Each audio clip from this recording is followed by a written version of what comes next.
David Haye confirms retirement from boxing after back-to-back losses to Tony Bellew. David Haye has announced his retirement from boxing after back-to-back losses to Tony Bellew. The former two-weight world champion calls time on his career for the second time and released a 2,000-word statement explaining his decision. Haye came out of retirement in 2016 in a bid to become a world champion, but after two quick knockout victories, the Londoner came unstuck against Bellew. More to follow. I announce my retirement from professional boxing. They say you can't play boxing. Yet, as I write this retirement statement, and reflect on my time in the sport, I can't find a better way to describe the ride. Thanks to boxing, I have been able to live my unencumbered childhood dream, a dream my dad, Darren, facilitated the moment he took me to Fitzroy Lodge Amateur Boxing Club as a nervous 10-year-old. From the very start, my parents encouraged and supported me, and convinced me I could achieve anything I set out to do, so long as I gave my very best. This proved the catalyst to me believing I could always win in life, no matter the circumstances. It also led to me giving my heart and soul to boxing for 27 years. On reflection, my 16-year, 32-fight professional career was one of two halves. In the first 8 years, everything ran smoothly. I had 25 fights and became the first ever British boxer to unify the cruiserweight division, WBA, WBC and WBO World Championships. I then achieved my childhood dream when I beat WBA heavyweight champion of the world Nikolay Valuev, the 7'2", 150-kilogram beast from the East, in a real-life David and Goliath match. Lifting that world heavyweight championship meant I'd fulfilled a promise I'd made to my mom, Jane, at the age of 3. It also meant I was the second boxer in history, after Evander Holyfield, to win world titles at cruiserweight and heavyweight. That was an incredibly proud moment for me and my family and friends. Yet it was in the second half of my career where I really discovered what it meant to fight and be a fighter. If I had it my way, I would have fought as many as 16 times in the second half, the last 8 years. But, unfortunately, during this time my faulty body only allowed me to step through the ropes on 7 occasions, 4 wins, 3 losses, and often it was a fight just getting to the ring in one piece.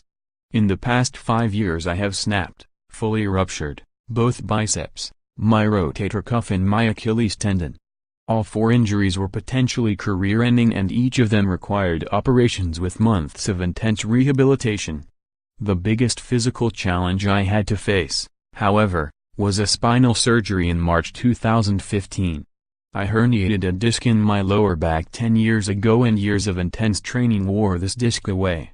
This caused fragments of disc to push into my spinal nerve passage, resulting in chronic pain and loss of function in both legs, and an operation was required to put a 2-centimeter metal cage between 2 vertebrae and implant 2 metal rods with screws and bone grafts to fuse it all together. I went into surgery 191 centimeters tall and came out 193, not a bad silver lining. But literally had to learn to walk again. This made my comeback fight against Mark Demori, in January 2016, all the more meaningful, as it was only 10 months after such intrusive spinal surgery, as well as being my first fight in 4.5 years. Ultimately, this was one battle I had to fight in private. And it's only because the process was recorded for a documentary that people will one day be able to grasp the severity of the situation. In this physically challenging period, I also changed head boxing coach twice, moved gyms, launched a new promotional company. This meant, despite not getting in the ring as often as I'd have liked, I still had to keep fighting daily battles outside the ring. But my desire and determination to be the best heavyweight on the planet was all the motivation I needed to embrace these hurdles. I had to find fun and excitement amid the drama. It was the only way to keep that dream alive. Thankfully, the challenges of the last 8 years forced me to develop new facets of my character. They made me tap into an optimistic and positive mindset, one I'd never really had to engage before. It's easy to be upbeat and positive when everything in your life is going to plan. But experiencing true disappointment, Sadness and uncertainty can be the key to unearthing one's true character.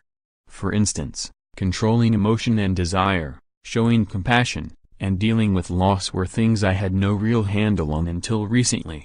I was a 22-year-old kid when I turned professional. I finished my boxing career as a 37-year-old man. I also finished my career on a defeat, however.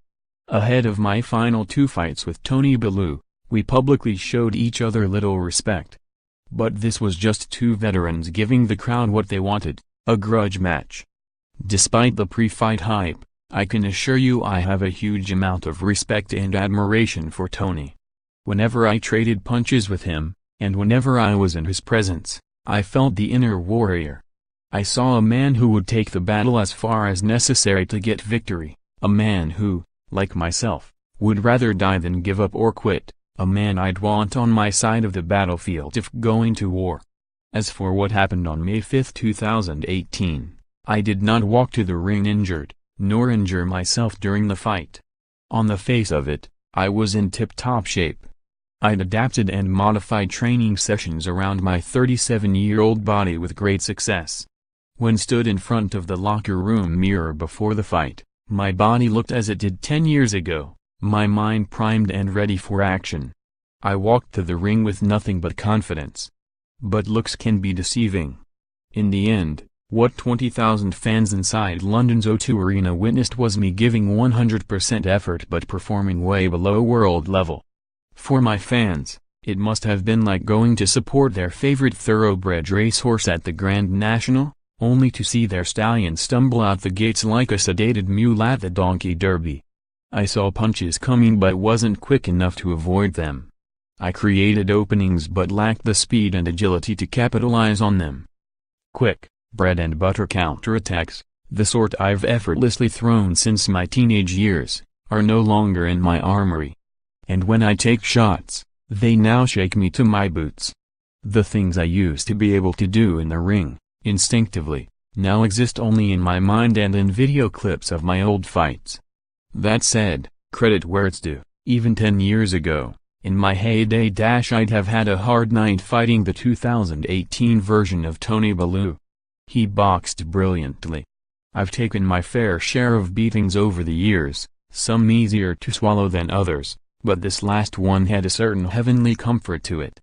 In a strange sort of way, I'm proud to have gone out on my feet, on my own kamikaze terms. Of course, my ego would have loved to have retired on a win, or as a champion. But, deep down, I know my effort on May 5, 2018 was the very best I had left to give. I also know that underwhelming effort revealed the truth about my current abilities in a world-class boxing arena. The boxing gods have spoken.